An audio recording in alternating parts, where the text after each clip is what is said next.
Square OD square. अब OD square वाली देखो कौन सी बन रही है। ओडी स्क्वायर इसमें है, देखो है तो इसमें भी ओडी, बट यहाँ कोई 90 का एंगल तो है नहीं कि हम पाइथागोरस लगा लेंगे। तो 90 का एंगल देखो यहाँ बन रहा है, यहाँ यहाँ यहाँ और यहाँ, तो ये 4 ट्रायंगल्स आप ले सकते हो। अब आप ले रहे हो ओडी स्क्वायर वाली ट्रायंगल, ओबी के साथ क्या है OD square.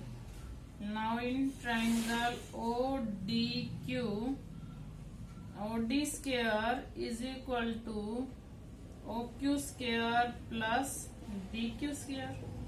This is equation number 1, this is equation number 2। दोनों को आप ऐड करो और एडिंग 1 and 2, एडिंग 1 and 2। हमने इनको ऐड किया, OB square plus OD square is equal to OP square plus PB square plus OQ square plus DQ स्क्वायर। To prove देखो, अब आपको प्रूव किसके इक्वल करना है, OA स्क्वायर और OC स्क्वायर के इक्वल। अब आप OA स्क्वायर लो, OA स्क्वायर किसके इक्वल है, PO और AP। आप इसमें देखो PO है या AP है, नहीं है, देखो AP नहीं है, क्यों नहीं है अब AP। अब आपने क्या लिया था यहाँ पे, इसको आपने रेक्टेंगल प्रूव क्यों किया था, रेक्टेंगल प्रूव इसीलिए किया था ताकि आप PB को और QC को इक्वल प्रूव कर सको।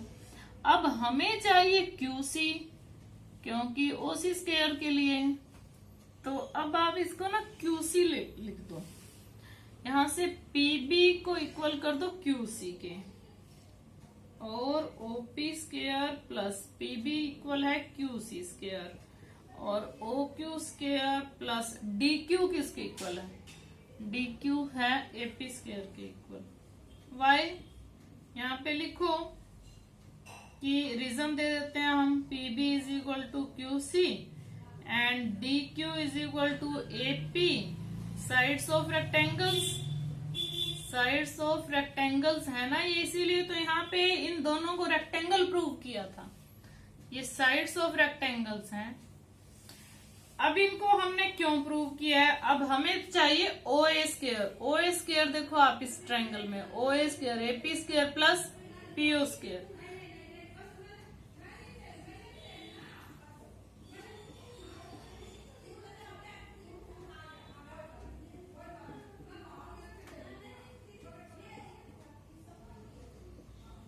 OP स्क्वायर, AP स्क्वायर और OP स्क्वायर, देखो AP स्क्वायर भी है OP स्क्वायर भी है यहाँ पे।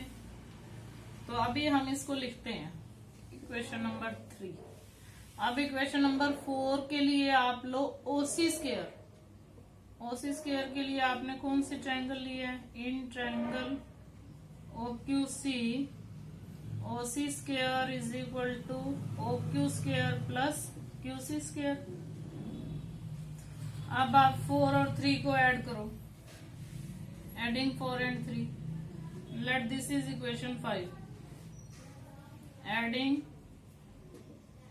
3 and 4, OA square plus OC square is equal to AP square plus OP square, OQ square plus QC square. ये है इक्वेशन नंबर 6। अब फ्रॉम 5 और 6 देखो आप, फ्रॉम 5 and 6, 5 and 6 से क्या आया, ये सेम, बस एक ये लाइन आपकी लिखनी रहती है। फ्रॉम 5 and 6 के बाद आप ये लाइन लिखोगे यहाँ पे, from 5 and 6 OB square plus OD square, यहाँ से OB square plus OD square. देखो अब ये सेम आ गया यहाँ पे, is equal to OA square plus OC square, यहाँ पे लिख सकते हो, चलो OB square plus OD square is equal to OA square plus OC square, hence proved. थोड़ा टाइट तो हो गया है यहाँ पे, अगेन समझाऊं आपको एक बार, चलो देखते हैं। आपको टू प्रूफ देख के चलना होता है। OB square, OD square, O square. आपकी इसके लिए आपको यहाँ पे कोई ट्रायंगल नहीं गिवन कि आप ओबी स्क्वायर को, ओ स्क्वायर को या ओडी स्क्वायर को हाइपोटेन्यूस बना के कोई पाइथागोरस लगा सको। इसके लिए हमने यहाँ पे बीसी के पैरेलल ड्रॉ किया पी क्यू को। बीसी के पैरेलल पी क्यू को ड्रॉ करके हमने इन दोनों को ए पी क्यू डी को और बी पी क्यू सी को, दोनों को रेक्टेंगल्स प्रूव किया। कैसे किया कि ये 90 डिग्री है, ये 90 है, तो ये भी इसके ऊपर परपेंडिकुलर है, तो ये भी 90 हुआ क्योंकि ये दोनों पैरेलल हैं। आप यही समझ लो कि इंटीरियर एंगल्स का सम 180 होता है, तो ये 90 है तो ये भी 90 हो गया क्योंकि ये दोनों पैरेलल लाइंस है। अब ये दोनों पैरेलल हैं, ये 90 है तो ये भी 90 हो गया। को इंटीरियर एंगल्स का सम 180 होता है। अब ये दोनों रेक्टेंगल्स प्रूव करने का भी एक रीजन था ताकि हम बीपी और क्यूसी को इक्वल ले सकें। रेक्टेंगल की अपोजिट साइड्स इक्वल होती हैं, एपी और डीक्यू को इक्वल ले सकें। तो हमने यही लिया है, हमने इनको रेक्टेंगल्स प्रूव किया और इन 4 साइड्स को ले लिया। 2 ओबी और ओडी वाली ट्रायंगल्स को लेके उनको ऐड जब हम करते हैं, फिर हम बीपी को क्यूसी के इक्वल और एपी को डीक्यू के इक्वल प्रूव कर देते हैं।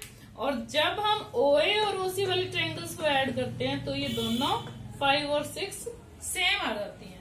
फिर हम लिखते हैं कि from 5 and 6 OB square plus OD square is equal to OA square plus OC square. Clear? थोड़ा सा लेंथी होगी आज। Thank you.